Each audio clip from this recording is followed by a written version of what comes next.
स्वागत है आपका। तो आज हम लोग कॉन्स्टिट्यूशनल वैल्यूज़ एंड एजुकेशन में एक इम्पॉर्टेंट टॉपिक मौलिक अधिकार पे चर्चा करेंगे। मौलिक अधिकार जितने भी लोकतांत्रिक देश हैं उन सभी देशों में किसी न किसी रूप में मौलिक अधिकार की चर्चा की गई है। हमारे भारत देश के संविधान में भी मौलिक अधिकार की चर्चा है। तो उसके बेसिक प्रोविज़न, उसके जो भी प्रावधान हैं उन सबको देखेंगे और ये जानने की कोशिश करेंगे कि मौलिक अधिकार और शिक्षा का क्या संबंध है, कितने अधिकार हैं जो शिक्षा से संबंधित हैं और क्या क्या उसमें अधिकार में लिखा गया है। जहाँ तक शिक्षा अधिकार की बात है तो universal declaration of human right में जो मानवाधिकार आयोग है यूनाइटेड नेशन का, उसकी घोषणा में भी जिक्र है कि सभी को शिक्षा का अधिकार होना चाहिए और कम से कम प्रारंभिक और मौलिक चरणों में भी तो शिक्षा मुफ्त होनी ही चाहिए। तो इस बात की भी चर्चा करेंगे। और अभी के करेंट पर्सपेक्ट में अगर हम लोग देखते हैं तो करेंट पर्सपेक्ट में अभी सस्टेनेबल डेवलपमेंट गोल है SDG 4 जो शिक्षा के लक्ष्यों से संबंधित है। ये भी कहता है कि ensure inclusive and equitable quality education and promote lifelong learning opportunity for all। तो समावेशी शिक्षा की बात की है और सभी के लिए आजीवन सीखने के अवसरों को बढ़ावा देने की भी बात कही गई है। इन दोनों चीज़ों में भारत देश जो है वो मेंबर है, तो इन दोनों चीज़ों को पूरा करने के लिए भी ये बाध्य है। और जहाँ तक हम लोग अपने अंदर देश की बात करते हैं तो रूल ऑफ लॉ को समझने के लिए या उसे पूरी तरह लागू करने के लिए भी शिक्षा का बहुत बड़ा योगदान है। तो शिक्षा के माध्यम से कानून के शासन को बढ़ावा दिया जा सकता है। रूल ऑफ लॉ कुछ नहीं है। रूल ऑफ लॉ मतलब कानून के जो भी संविधान में कानून अंतर्निहित है उनके आधार पे ही देश का शासन चलाया जाएगा। तो इन सब बातों का हम लोग जिक्र करेंगे और फिर आगे देखेंगे कि बीएड के स्कोप के हिसाब से इसके जनरल क्वेश्चंस कैसे हो सकते हैं और उनका एक जो हम लोग देखते हैं एक आंसर का खांचा देखेंगे, किस तरह से आंसर को हम लोग लिख सकते हैं। 4-5 पेज में तो भरना ही पड़ेगा। तो चलते हैं आगे हम लोग। तो ये कुछ जनरल क्वेश्चन है। पहला देखते हैं, संवैधानिक मौलिक अधिकारों और कर्तव्यों की व्याख्या करें। यहाँ पे कर्तव्य एक एक्स्ट्रा है जो कि पहले हम लोग बात नहीं किए। मौलिक अधिकार तो ठीक, कर्तव्य में ज़्यादा कुछ है नहीं। एक ही कर्तव्य ऐसा है जो शिक्षा से संबंधित है, बाकी कर्तव्य पहले से हैं। तो हमें सारे कर्तव्यों को याद रखने की ज़रूरत तो नहीं है, उसे बस एक बार ओवरव्यू देख सकते हैं कि वो कर्तव्य क्या हैं।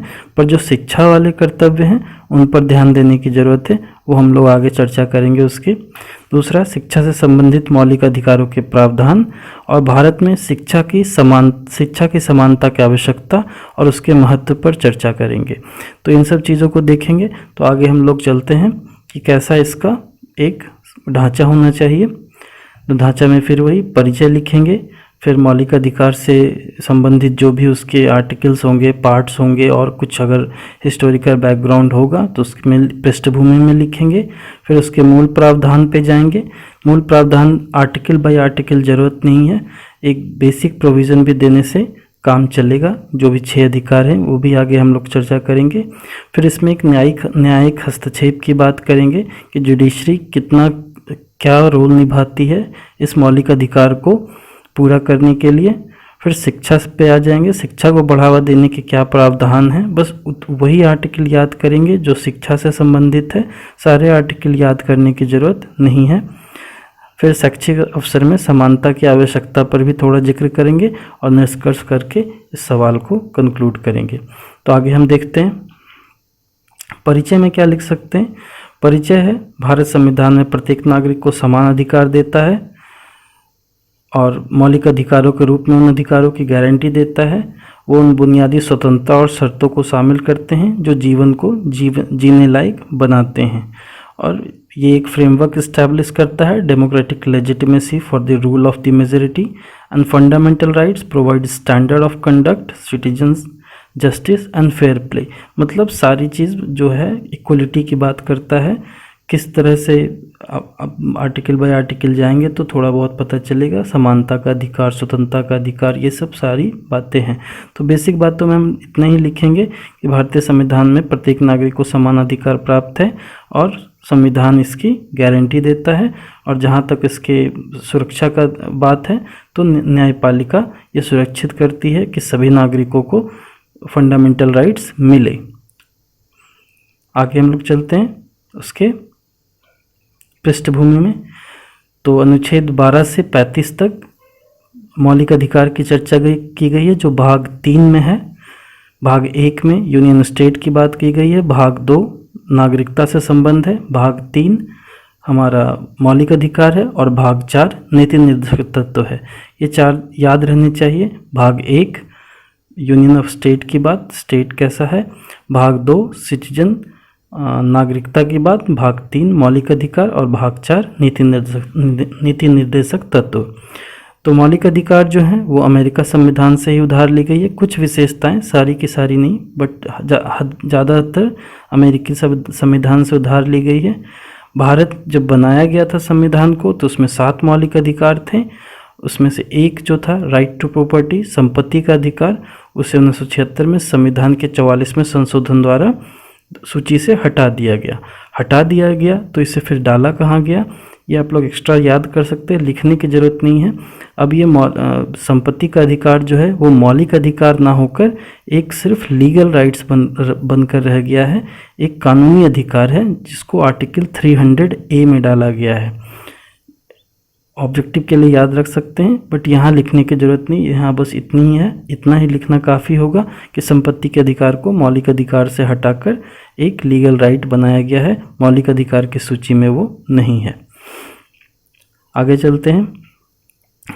और शिक्षा की जहाँ तक बात है तो 86th अमेंडमेंट शिक्षा के अधिकार को 21A में जोड़कर स्वतंत्रता के अधिकार के हिस्से के रूप में मौलिक अधिकार की सूची में शामिल किया गया है। ये हम लोग बार बार पढ़े हैं। 21A आर्टिकल 45 से उठाकर 21A में डाला गया 86th अमेंडमेंट में 2002 में। अब ये मूल प्रावधान है, बेसिक प्रोविज़न, जो हम लोग देख सकते हैं। There are now 6 fundamental rights. इसको एक डायग्राम बनाना बेहतर होगा अगर आपको याद है तो फर्स्ट है राइट टू इक्वलिटी, समानता का अधिकार 14 से 18 में। राइट टू फ्रीडम, स्वतंत्रता का अधिकार 19 से 22 में। राइट अगेंस्ट एक्सप्लॉयटेशन, शोषण के खिलाफ अधिकार 23-24, 25 से 28 के में। धर्म की स्वतंत्रता का अधिकार 29-30 में। सांस्कृतिक और शिक्षा के अधिकार, और लास्ट में संवैधानिक उपचार का अधिकार आर्टिकल 32। अभी इसको याद करना ही पड़ेगा डायग्राम। इसको याद करने के लिए एक ट्रिक है जो आप यूज़ कर सकते हो। अगर आपके पास कोई दूसरा ट्रिक है तो भी चलेगा, फनी होना चाहिए जितना तक हो सके। तो ये ट्रिक है, आर्टिकल जो पहले नाम याद करते हैं कौन कौन से अधिकार हैं, तो उसके लिए ट्रिक है ममता का ससुर शोषण करता है, जो धर्म और संस्कृति के खिलाफ है उसका उपचार होना चाहिए। यहाँ पे जो डार्क हाईलाइटेड है ममता, उसका मतलब समता का अधिकार, ससुर मतलब स्वतंत्रता का अधिकार, शोषण मतलब शोषण के खिलाफ अधिकार, शोषण के विरुद्ध अधिकार, धर्म धार्मिक स्वतंत्रता का अधिकार, और संस्कृति और शिक्षा कल्चरल ट्राइबल राइट्स के लिए, और उसका उपचार मतलब संवैधानिक उपचार। अब आर्टिकल जहाँ तक आते हैं तो आर्टिकल कैसे याद रखेंगे, तो आर्टिकल के लिए रखते हैं आप सबसे पहले एक नंबर 4 लिख दीजिएगा, फिर दो जगह छोड़कर फिर से 4 लिखिएगा और फिर 2 जगह छोड़िएगा। दैट मीन्स कि 4 2 जगह छूटा, फिर 4 फिर 2 जगह छूटा। अब पीछे वाले जगह पे 21 लिखिएगा और जो बीच का जो 2 जगह छोड़ा वहाँ 21 दूनी 42 कर दीजिएगा। तो या तो आप डायरेक्ट नंबर भी याद रख सकते हैं अगर कर सकते हो तो, लेकिन बेहतर होगा जो मैंने पहले बताया 4 याद रखिए, फिर 2 जगह छोड़िए, 4 फिर 2 जगह छोड़िए, वहाँ पे 21 लिखिए और 21 दूनी 42। अब इससे हम आर्टिकल लिख सकते हैं। सिर्फ आपको याद क्या रखना है, आर्टिकल नंबर 14 से स्टार्ट है। तो आर्टिकल नंबर 14 से स्टार्ट है तो 14, सबसे पहला नंबर क्या है 4, सबसे पहला नंबर है 4, तो 14 4 18। फिर उसके बाद दूसरा नंबर क्या है 4, फिर 18 में 18 के बाद 4 लेंगे, यानी 19 20 21 22, 18 4 22, 19 20 21 22, 22 के बाद फिर 2 लेंगे तो 23 और 24, फिर 24 के बाद फिर 4 लेंगे तो 25 26 27 28, फिर 28 के बाद फिर 2 लेंगे, 28 और 2 यानी 29 और 30, और एक लास्ट वाला जो है वहाँ पे 31 नहीं, वहाँ पे 32 होगा एक छोड़ के। यानी दो चीज़ें याद रखनी पड़ेगी, आर्टिकल शुरू कहाँ से हुई और आर्टिकल एंड कहाँ पे हुआ। बाकी ये नंबर अगर याद रखते हैं तो हम आर्टिकल को फिट कर पाएंगे। तो पिछले उसमें चले,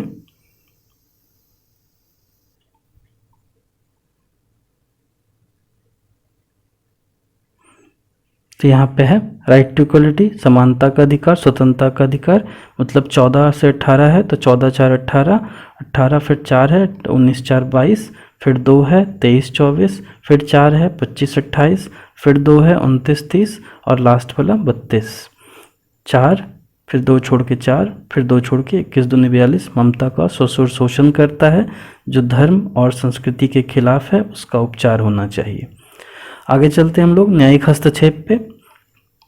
न्यायिक हस्तक्षेप मतलब कि जुडिशरी इस पे क्या क्या रोल प्ले करती है फंडामेंटल राइट के लिए। तो ये अधिकार जो है न्याय संगत है, दैट मीन्स जस्टिसेबल है। जुडिशरी इसको देखेगी, अगर इसका हनन होता है तो आप उसके पास जा सकते हैं। हमारा संविधान विधायिका और कार्यपालिका को इन अधिकारों पर अंकुश लगाने की अनुमति नहीं देता। तो संविधान का 3 पार्ट है, विधायिका, कार्यपालिका और न्यायपालिका।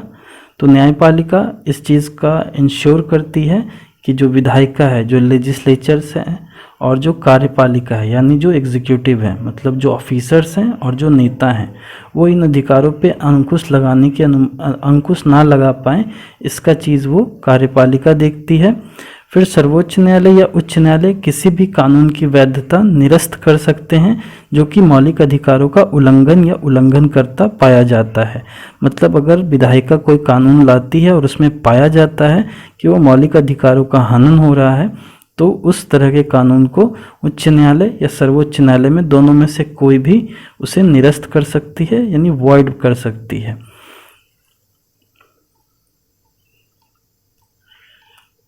फिर है मौलिक अधिकार। अभी ऐसा भी नहीं है कि मौलिक अधिकार जो हम लोग को मिला हुआ है वो मौलिक अधिकार अंतहीन है, उस पर कोई निरंकुश नहीं। मौलिक अधिकार पे भी निरंकुश है, कुछ कुछ उस पर एक्सेप्शन है जिसके बेसिस पे मौलिक अधिकार का रोकथाम हो सकता है, लेकिन वो किसी एक्सेप्शनल केस में ही होगा। तो मौलिक अधिकार निरंकुश नहीं है। संविधान सरकार को जनता के हित में हमारे अधिकारों पर कुछ प्रतिबंध लगाने का अधिकार देता है। हालांकि संसद को संविधान के बुनियादी ढांचे को बदलने की अनुमति नहीं है। तो संविधान देता तो जरूर है सरकार को कि कुछ प्रतिबंध आप लगा सकते हैं, लेकिन उस प्रतिबंध को लगाने में ऐसा ना हो कि बेसिक प्रिंसिपल जो है कॉन्स्टिट्यूशन का उस पर कोई क्षति आए। तो बुनियादी ढांचे को आप छेड़छाड़ नहीं कर सकते। बुनियादी ढांचा अपने आप में एक अलग टॉपिक है, तो बस आप यहीं रखिए कि बेसिक प्रिंसिपल को छेड़छाड़ नहीं कर सकता। बाकी ज़रूरत के हिसाब से आप कर सकते। जैसे हम लोग जानते हैं एक इमरजेंसी जब लगती है तो कुछ जो होते हैं फंडामेंटल राइट्स, उस चीज़ उसको वो बंद हो जाता है, उस चीज़ को सरकार देने के लिए बाध्य नहीं होती है। बट वो सिर्फ इमरजेंसी के टाइम पे, नॉर्मल टाइम पे सरकार सारे फंडामेंटल राइट्स को पूरा करने के लिए प्रतिबद्ध है और उसे करना ही पड़ेगा। जुडिशरी इस बात का इंश्योर करती है। जुडिशरी जहाँ तक बात है इंश्योर करने के लिए, उसके पास कुछ मैकेनिज़्म है जिसे रिट बोलते हैं। तो 5 रिट हैं, बहुत ज़्यादा जानने की ज़रूरत नहीं है। 5 रिट हैं, नाम याद रख सकते हैं आप। बंदी प्रत्यक्षीकरण, परमादेश, निषेध, उत्प्रेषण, अधिकार परीक्षा, habeas corpus, mandamus, prohibition, certiorari and quo warranto. ये अलग अलग टॉपिक हैं, इन पे डिटेल में जाने की ज़रूरत नहीं है। बस ये 5 रिट हैं जिनको यूज़ करके न्यायपालिका फंडामेंटल राइट को इंश्योर करती है। आगे चलते हैं। अब हम लोग आते हैं प्रावधान पे। जो प्रावधान तो हम लोगों ने 6 तो पढ़ ही लिया, अब उस 6 में कुछ एक्स्ट्रा प्रावधान भी हैं जिनको हमें लिखना पड़ेगा अलग से, शिक्षा से संबंधित। तो 86th अमेंडमेंट वाली बात फिर लिखेंगे। 21A डाला गया, 14 वर्ष की आयु डिटेल लिखेंगे। 14 वर्ष की आयु पूरी होने तक सभी बच्चों के लिए मुफ्त और अनिवार्य शिक्षा को मौलिक अधिकार। और इसे 45 से हटाया, जैसा हमने पहले भी बात किया। 45 से हटाकर इसे अब 21A में डाला गया है, जो संविधान के शुरुआत में ये 45 में था। बट ये जो परिवर्तन था जो 2002 में किया गया, ये निरर्थक रहा, क्योंकि जब तक 2009 वाला RTE एक्ट नहीं आया था तब तक शिक्षा का जो अधिकार था कि सबों को शिक्षा मिले, उसे ठीक से सुनिश्चित नहीं किया जा सका। तो RTE जो 2009 RTE एक्ट 2009 जो 1 अप्रैल 2010 को लागू हुआ, उसके आने के बाद इस शिक्षा के अधिकार को सुनिश्चित करने में ज़्यादा सहायता मिली। तो उसमें क्या था, 6 से 14 वर्ष की आयु के बीच का और स्कूल से बाहर है, स्कूल जाए, गुणवत्ता शिक्षा प्राप्त करे, यही उसका अधिकार है। ये RTE एक्ट 2009 में लिखा गया था। फिर 42वें संशोधन 1976 की बात करते हैं। तो 42वें संशोधन 1976 में एजुकेशन जो था पहले स्टेट लिस्ट में था, बाद में उसको कंकरेंट लिस्ट में डाला गया। मतलब पहले वो राज्य की सूची में था, अभी वो समवर्ती सूची में आया। अभी ये सूची है क्या, तो तीनों जो भी सेंटर हैं और स्टेट हैं, इनके काम करने के लिए कुछ कुछ जगह फिक्स है कि आप इस डिपार्टमेंट में इस वाले रीजन में आप काम करोगे, और बाकी सब पे और कुछ ऐसे रीजन है जिस पे आप लोग दोनों काम करोगे। तो समवर्ती सूची वही है जिस पे दोनों काम करते हैं, और बाकी यूनियन के लिए एक अलग लिस्ट है और स्टेट के लिए एक अलग लिस्ट है। एज फॉर एग्जांपल आप ले सकते हो, जैसे एग्रीकल्चर जो है वो स्टेट का पार्ट है, और सिक्योरिटी जो है कंट्री की सिक्योरिटी वो सेंटर का पार्ट है। उस पर स्टेट कुछ नहीं करती और एग्रीकल्चर वाले पे सेंटर कुछ नहीं करता। पर कुछ कुछ जो है वो कंकरेंट लिस्ट में है, जैसे कि मैरिज, डिवोर्स, ये सब जो है ये सब कंकरेंट लिस्ट में। उसी तरह शिक्षा को भी समवर्ती सूची में डाला गया। समवर्ती सूची का मतलब दोनों उस पर काम कर सकते हैं अपने हिसाब से। तो शिक्षा प्रदान करना अब केंद्र और राज्य सरकार की संयुक्त जिम्मेदारी हो गई। उसके बाद का आर्टिकल देखते हैं, कुछ और है आर्टिकल 14 जो कानून के समानता की बात करता है। ये तो बहुत ज़रूरी आर्टिकल है, क्योंकि इक्वलिटी की बात तो करनी है। और तो आर्टिकल 14 को आप शिक्षा से जोड़ सकते हैं, जिसमें किसी भी भेदभाव की अनुमति नहीं है। फिर आर्टिकल 29 एंड 30 है। 29-30 कल्चरल माइनॉरिटीज़ के लिए हैं, जिसमें कल्चर और लैंग्वेज को प्रिजर्व करने के लिए उनको अलग से कुछ कुछ दिया हुआ है अधिकार। तो 29-30 का जिक्र भी आप कर सकते हैं। फिर आर्टिकल 23 है, ये शिक्षा से तो डायरेक्टली रिलेटेड नहीं है बट चिल्ड्रन से रिलेटेड है, जिसमें ये कहा गया है कि 14 वर्ष से कम आयु के किसी बच्चे को कारखाने या खदान में काम करने या किसी अन्य खतरनाक रोजगार में लगाने के लिए नियोजित नहीं किया जाएगा। तो ये आर्टिकल भी शिक्षा से संबंधित है। आप इसे रोकोगे तभी आप उसको फिर शिक्षा दे पाओगे। फिर हम लोग फंडामेंटल ड्यूटीज़ की थोड़ी बहुत चर्चा कर लें। मौलिक कर्तव्य क्या है? मौलिक कर्तव्य मूल रूप से देश के सभी नागरिकों के नैतिक दायित्वों को परिभाषित करता है। भारत में अभी 11 मौलिक कर्तव्य हैं जो देशभक्ति को बढ़ावा देने और भारत की एकता को मजबूत करने के लिए संविधान के पार्ट 4A और 51A आर्टिकल 4A पार्ट है और 51A आर्टिकल है में लिखे गए हैं। 1976 में जो फंडामेंटल ड्यूटीज़ पहले तो थी नहीं संविधान के शुरुआत में, बाद में डाला गया है इसे।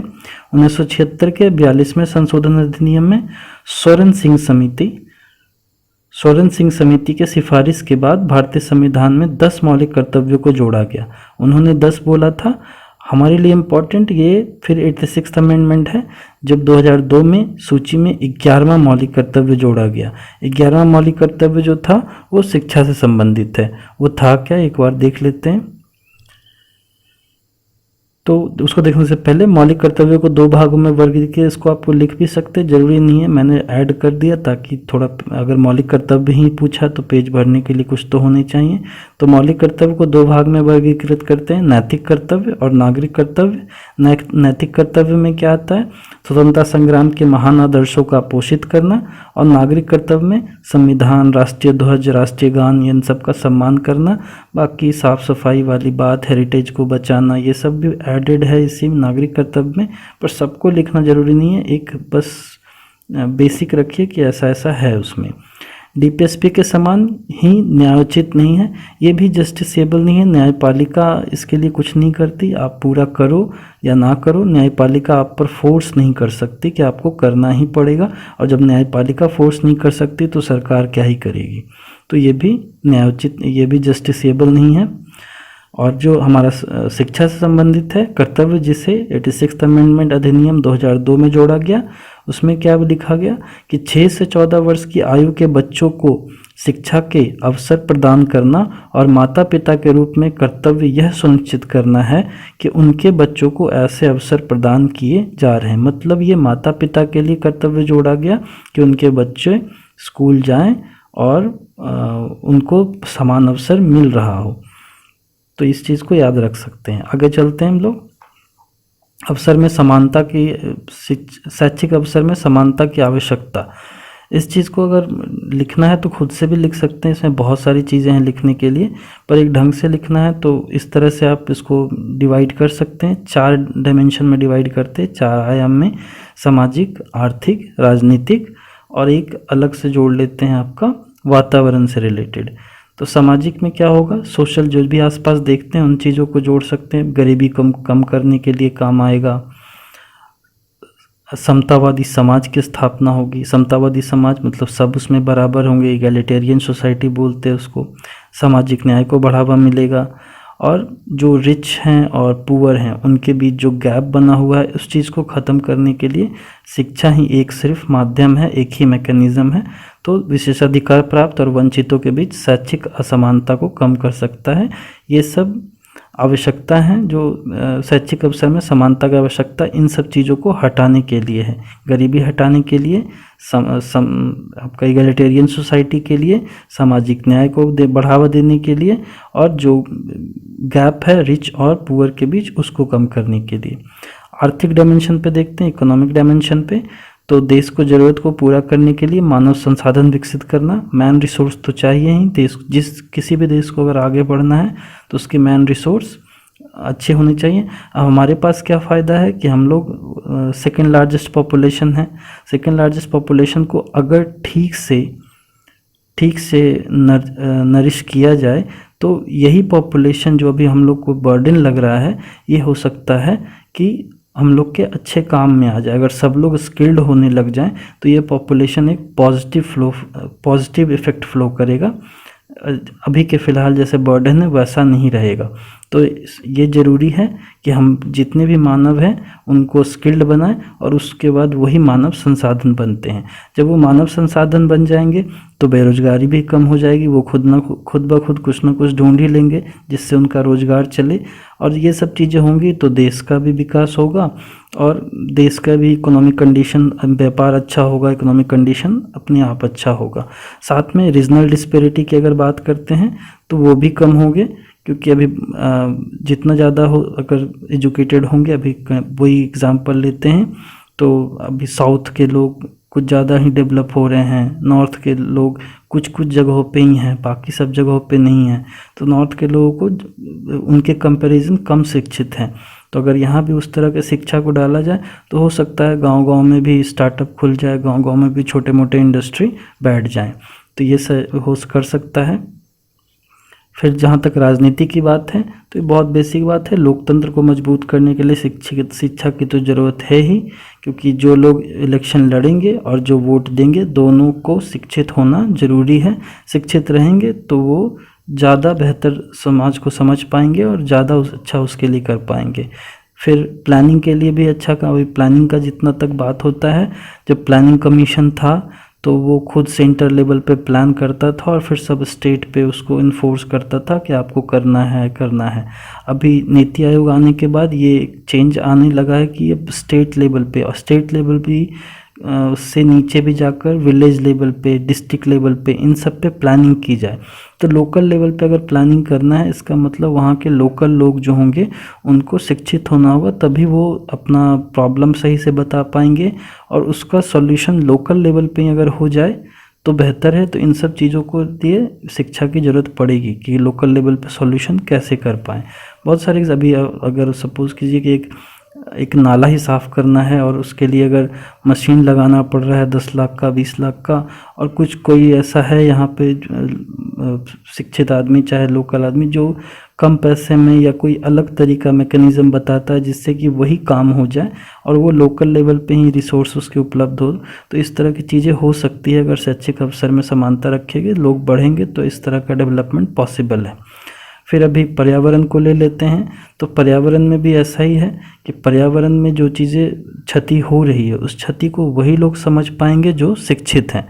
तो शिक्षित लोगों के लिए पर्यावरण में क्षति को समझाने के लिए सबको शिक्षित होना ज़रूरी है। अगर वो शिक्षित नहीं होंगे तो इस चीज़ को पूरे डिटेल में समझ नहीं पाएंगे, और डिटेल में समझ नहीं पाएंगे तो फिर जो अभी वो सतत विकास की बात चल रही है कि हम भी यूज़ करें और हमारे आने वाले जनरेशन भी यूज़ करे रिसोर्स को, ऐसा ना हो कि सारी की सारी बिजली हम ही खा के बैठ जाएं, आगे वाले को बिजली ही ना मिले। तो इस चीज़ को समझने के लिए भी उनको शिक्षित होना ज़रूरी होगा। तो पर्यावरण में भी प्रभाव रहेगा अगर शिक्षा के अवसर में समानता की शैक्षिक अवसर में समानता रखा जाता है। तो फिर हम लोग कंक्लूड करते हैं इसको।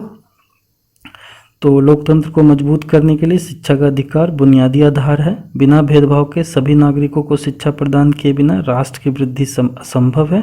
शिक्षा प्रदान करना शिक्षक, स्कूल, माता पिता और सरकार की सामूहिक जिम्मेदारी है। वही बातें जो हम लोगों ने पीछे लिखी उसको एक मोटा मोटी समराइज कर दिया। तो इस तरह से करके हम लोग मौलिक अधिकार को कंक्लूड कर सकते हैं। परिचय, पृष्ठभूमि, फिर मूल प्रावधान, डायग्राम अगर वहाँ बन सकता है, पॉसिबिलिटी है तो बनाइएगा। फिर न्यायिक हस्तक्षेप की बात इन डिटेल ना तो थोड़ा बहुत तो कीजिए, न्यायपालिका इसकी इंश्योरिटी करती है, आप बहुत कुछ बताने की ज़रूरत नहीं है। फिर उसके बाद जो भी थोड़े बहुत आर्टिकल थे, आर्टिकल 14, आर्टिकल 23, आर्टिकल 29, 30, इन सब का जिक्र, आर्टिकल 21A, इन सब का जिक्र अच्छे से कर सकते हैं। और फिर आवश्यकता, अगर सवाल में पूछता है तो आवश्यकता लिखिएगा, नहीं पूछता है तो फिर आगे बढ़ जाइएगा। और जहाँ तक महत्व की बात रही तो आवश्यकता के पॉइंट को उठा कर ही आप महत्व पे खुद से भी उस पर डील कर सकते हैं कि क्या क्या क्या लिखना है। वो बहुत जनरल सा सवाल है, आपके पास बहुत सारी चीज़ें हो सकती है, होगी भी। तो हम लोग यहाँ पे एंड करते हैं इसको, मौलिक अधिकार को। आगे हम लोग देखेंगे नेक्स्ट वीडियो में। Thank you.